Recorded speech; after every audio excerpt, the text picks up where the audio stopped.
Fullback Jason Davis has played for the Bears, Raiders, and Jets. But what happened in his life to make him realize that football was his calling? Jason tells Mitch his story, shares advice that's important to him, and talks about his and his family's charity, Barred But Not Broken.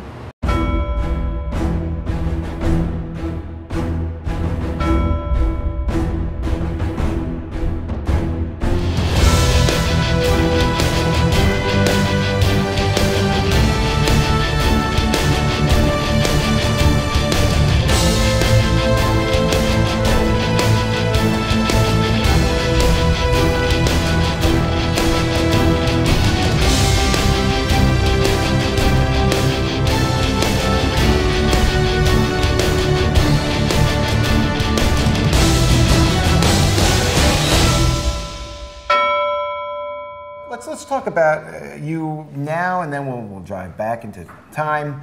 Now, former Bear, former Jet, now you're playing in the UFL in Connecticut. For you, what has it been like this last 12 months since we saw you on Hard Knocks Jets? Oh, it's been a whirlwind. It's all been a learning experience. If I didn't know before, I know now that reality TV is not reality. And, you know, they got to sell a show, they got to make the show look good, but it was an awesome experience, good and bad, and just being in limbo, and the first year really having football, NFL football, stripped from you. You know, when you're 21, 22 years old, coming to the league, things gonna be forever.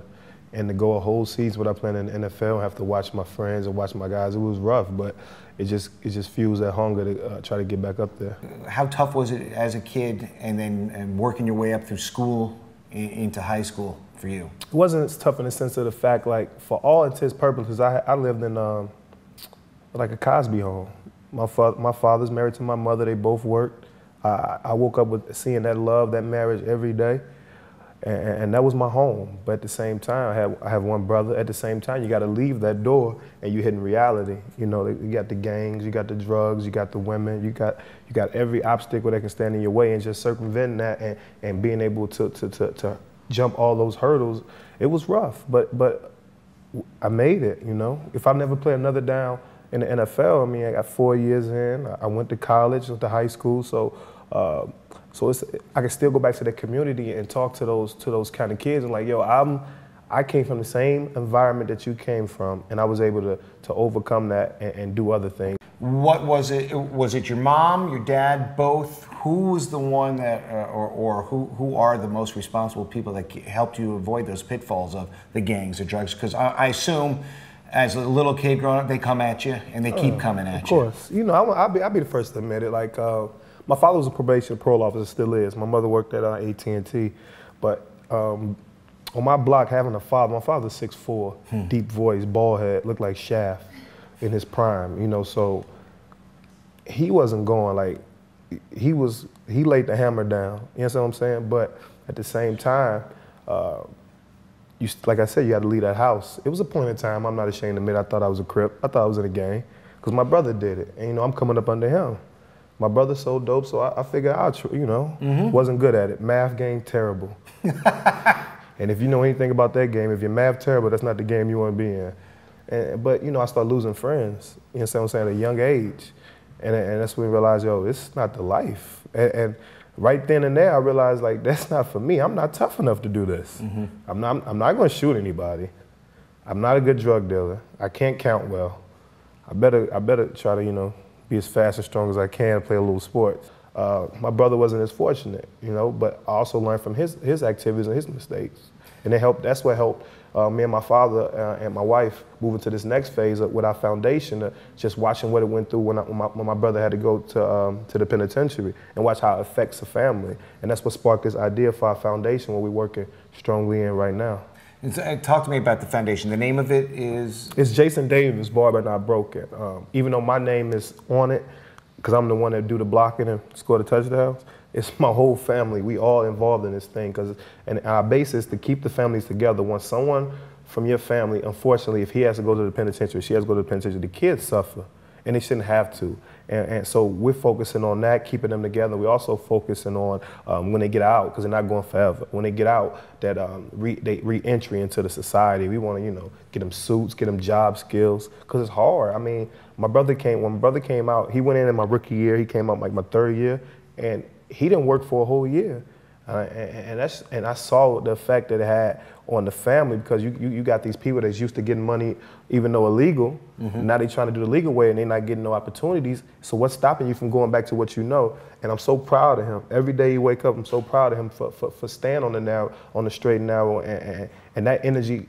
I mean, that energy that he had to do it and that I saw in him is what we go forth with the foundation, and we're gonna do some beautiful things. For you, at Lindbergh High School in St. Louis, at what point did you either realize you had the talent to get to the next level, be in college, or when did you start hearing from coaches that recruiters were taking an interest in you?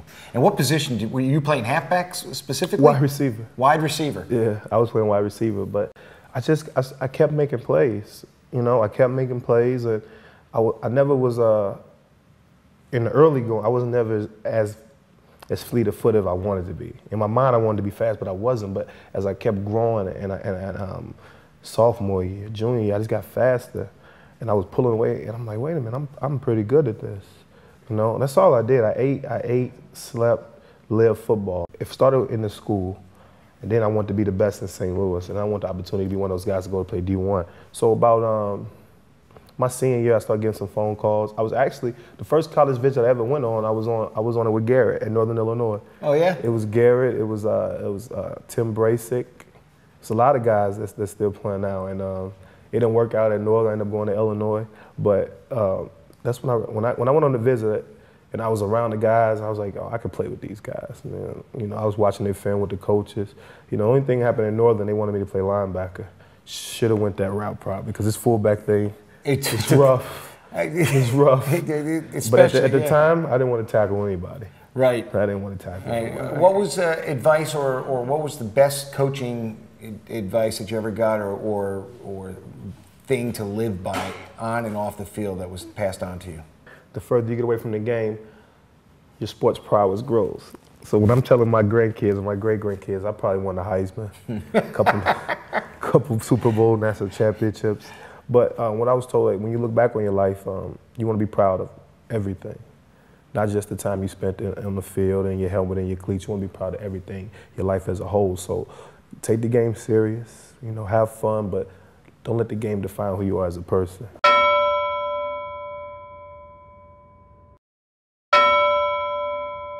What was, can you relate the story when you got to Champaign, what it was like to, I mean, you're in Champaign, you're pretty much in the middle of nowhere. Right. I mean, you came from the city in St. Louis. Right. You're out in Champaign. Never saw cornfields. never saw any of that, but, you know, they had come off a Sugar Bowl berth, Big Ten champions. I thought I'd be here too. I thought I'd be there 3 years and I'd be in the NFL, but that's how my mind worked. You know, knowing that I didn't know that fullbacks didn't leave early. You know? Well, it's a good thing though. You got your degree. Yeah. But it's one of those things where I'm on this campus. I'm away from my parents. Never really been away from my parents before. Never been in that kind of environment before. But was ready for it. You know, prepared myself. What I thought prepared myself mentally. Physically wasn't prepared. It took some time, and then I found out later mentally wasn't prepared. It took some time, but. Sometimes, you know, your mother, father throw you out the nest, you got to fly, or you're going to hit the ground, and I just had to fly. And then drafting comes, teams are looking, and what was it for you? Obviously, different experience than a guy going first, second round here. You're hearing, what are the words you're hearing? That you're going to be a free agent, that you're going to have to earn your stripes, that you're going to get I knew that. I'm a realist. I've always been a realist, and the best football I played in college was under Ron Turner. Pro-style offense. They're going to use the fullback, touch the ball. I think my junior year, it was only like 3 people in front of me, or 3 or 4 people in front of me with more receptions and catches in the Big Ten. And all 3 of them in the NFL, you know. So high. Junior expectations after my junior were high, #1 fullback in the country and all that. So it's a chance, maybe 5th, 6th, 7th round. But Coach Zook comes in, wasn't the best move, wasn't the best situation for me as a player, was the best situation for the university at the time. And no player is bigger than the university. So I went into his office, I looked him in the eye, and I said, you know, I'm excited you're here. This is my senior year. I know what kind of offense you ran in Florida, and I don't want to spend my senior year on the sideline, you know, because the NFL is not promised to anyone. If I have to play linebacker or something to get myself on the field, I'm willing to do that and learn. And, you know, if you ever met Coach Zook, you know how animated he is. No, I never had a fullback at Florida. We recruited a kid, but he drowned before he got up there. We had a walk-on. I'm excited to use you. So, you know, so I got excited. You know, he put the battery in my back. I was charged up. You know, played a little bit the first game against Rutgers. And then, like, slowly, a young Rashard Mendenhall was coming in, too. So you had Pierre Thomas, right, E.B. Halsey, and Rashard Mendenhall. And you got one running back spot. So gradually, I just stopped playing. By the middle of the year, I knew. After the first week of the season, I got invited to the East-West Shrine game. By the middle of the season, I was still invited. By 3 more games left, they took me off the list. Because, you know, coaches have to want to see you to get into these All-Star games. So that's gotta be, that could shatter a kid, right? Yeah, it's deflating to know that, because, you know, pretty much you make it to the Senior Bowl or the East-West Shrine game, you got a good chance of getting drafted in the NFL. And you get that week of pro coaches coach you up. It was deflating, but I knew that it was just another roadblock. You know, like I told you earlier, I lost friends, like gone. Right. So somebody telling me that I can't do nothing or you can't come to an All-Star game, that's not going to ruin my day. That's not going to ruin my world. It's going to make me work harder. So I knew I had to go the long route. Kept training. Didn't sign with an agent. Didn't sign with one of those agents that wanted to send you out to Florida to train, because I knew I needed to stay at the university and finish with school. I didn't want to leave and do that. So just worked hard. Didn't go to the draft. The combine, I had a great pro day. And I just remember coming in to watch the guys practice one day, and Coach Zook called me over. Because even though I didn't play, he always treated me with so much respect. And I got a lot of admiration for what he did at the university and what he did for me. And he said, yo, I talked to the Eagles today, and, you know, they said they're not going to draft you because they're not going to draft the fullback. But they definitely going to sign you. And they want, and you know, that's the team you need to go with, because they showed a lot of interest in you. And that's how it happened.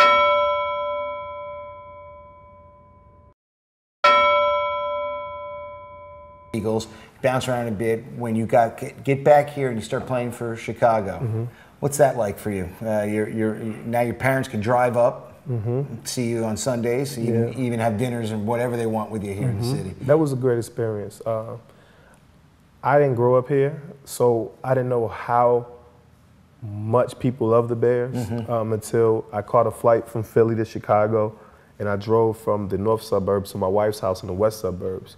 And her little brothers and sisters were still in high school at the time, and all their friends was there, talking about Bear Down and all this. I didn't know what they were talking about. They was just, and I'm like, wow, this is really serious, you know. And when I saw that, I felt proud, you know, and because my football IQ, I'm an NFL, I'm a fan first before anything. I'm a fan first, because this game, I love this game. So I knew the importance of the Bears. I knew the history of the Bears, but I didn't know it was that serious, because you don't get to see it. Right. You know, it was weird, because being in Philly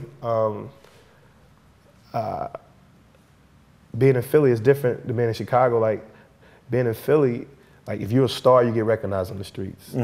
But in Chicago, if you're on a team, you get recognized. And it was weird, and it was a good experience. UFL, you're playing in Hartford, Connecticut. Yeah.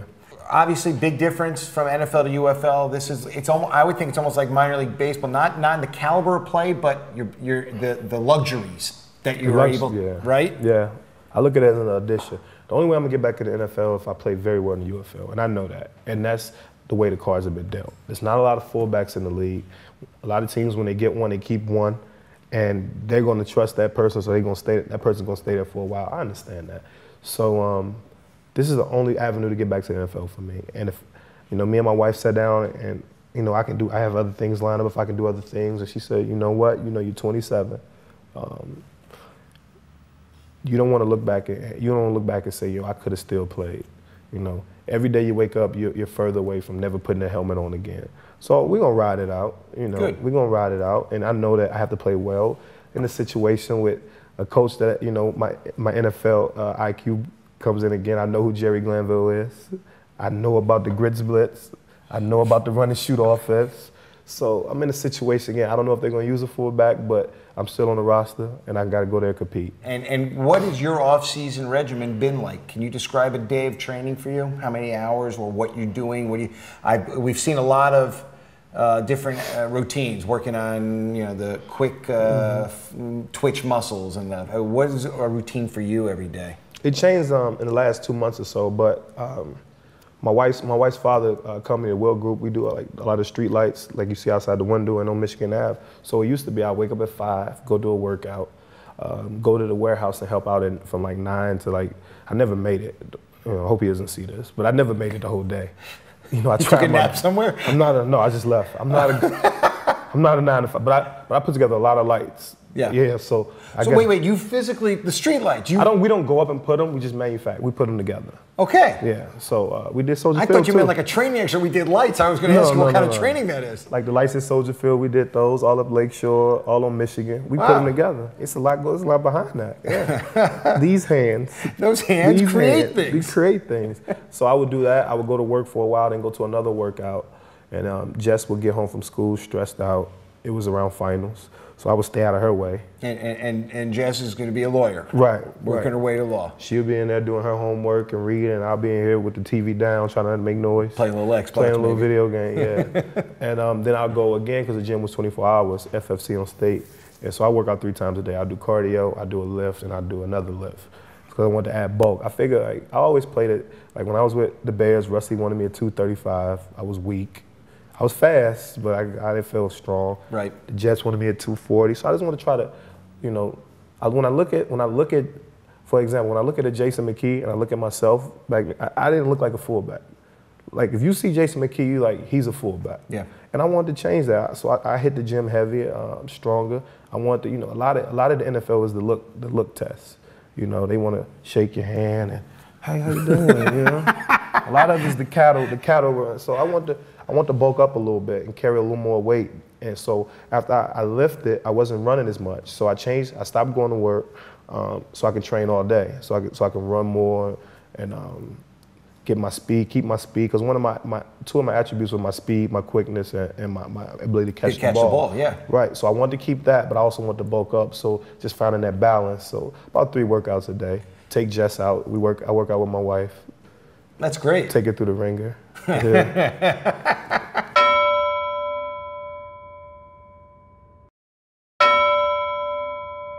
Who instilled this persevere attitude with you? Did this come from your grandma? Did it come from your mom and dad? Who's the one that gave you this, the always brush your butt off, get up and get back forward?